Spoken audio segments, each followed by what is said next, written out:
everyone, I'm back with another video. In this video, we are going to understand death of the partner, chapter class 12th से एक question लेकर आए हैं जिसमें हम ये सीखेंगे कि अगर एक पार्टनर हमारा मर जाता है साल के बीच में किसी भी डेट पे, तो उस टाइम पे हम उसका शेयर ऑफ प्रॉफिट और उसकी गुडविल को किस तरीके से कैलकुलेट करते हैं। तो आइए समझते हैं कि कैसे कैलकुलेट करेंगे।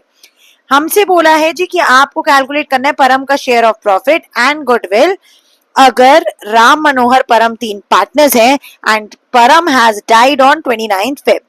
Most important thing which you have to remember always is कि आपको वर्किंग नोट बनाना, you have to never forget 1:1:1 मैं इनकी रेशो मान लूंगी, ठीक है, क्योंकि मुझे कोई profit sharing ratio as such नहीं दे रखी है। ठीक है, अगर मुझे कोई प्रॉफिट शेयरिंग रेशो बेटा नहीं दी है तो हम क्या मानते हैं कि पार्टनर्स की रेशो 1:1:1 थी और परम रिटायर हुआ तो हमारी न्यू रेशो जो है पार्टनर्स में वो भी 1:1 है और गेनिंग रेशो भी 1:1 है।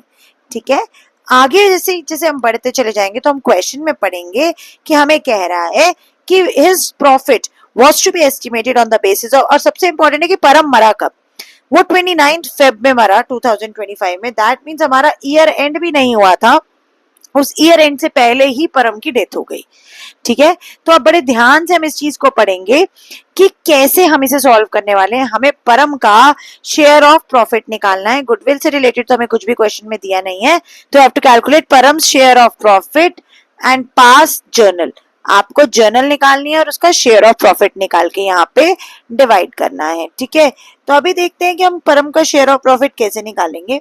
यहाँ पे हमें सिंपल बताया जा रहा है कि प्रॉफिट जो है फॉर द ईयर एंडेड 3 साल का प्रॉफिट मुझे दे रखा है और मुझे कह रहा है कि उसका प्रॉफिट जो it has to be estimated on the basis of average profit of last 3 years.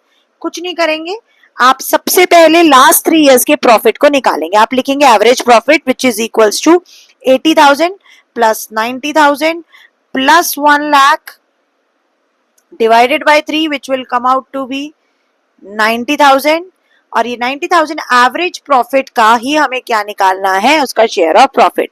अब परम जो है वो मरा कब है 29 फेब को। इसका मतलब है अगर मैं एक टाइम ग्राफ बनाऊं, जो कि मैंने आपको हमेशा कहा है बनाने के लिए, तो मुझे क्या पता लगता है कि मेरा अगर ईयर 1 अप्रैल 24 को स्टार्ट हुआ था और ये खत्म होता है 31 मार्च 25 को। ठीक है, और परम मर जाता है एग्जैक्ट 29 फेब को। इसका मतलब है 1 मंथ रह गया था ईयर एंड होने में, पिछले 11 महीनों से वो फर्म में है और उसे जो शेयर ऑफ प्रॉफिट मिलेगा वो 11 महीनों का मिलेगा।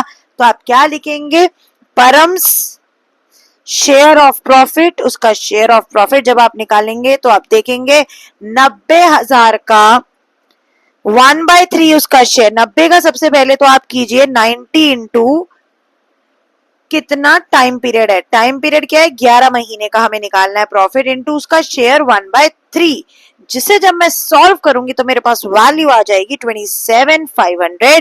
दैट मीन्स कि परम का जो शेयर ऑफ प्रॉफिट रहा during the time of his service it was only 27,500 to Param's account, Param's capital account लिखेंगे and being profit calculated और being profit given to Param's legal hire। इस तरीके से आप कुछ भी एंट्री को पास इजीली कर सकते हैं। आई होप ये एंट्री आपको क्लियर है। नेक्स्ट आपको वीडियो में मिलेंगे जिसमें आपको गुडविल के ट्रीटमेंट के साथ क्वेश्चन सॉल्व करके दिखाएंगे। तब तक के लिए don't forget to subscribe, like, share my channel. Thank you.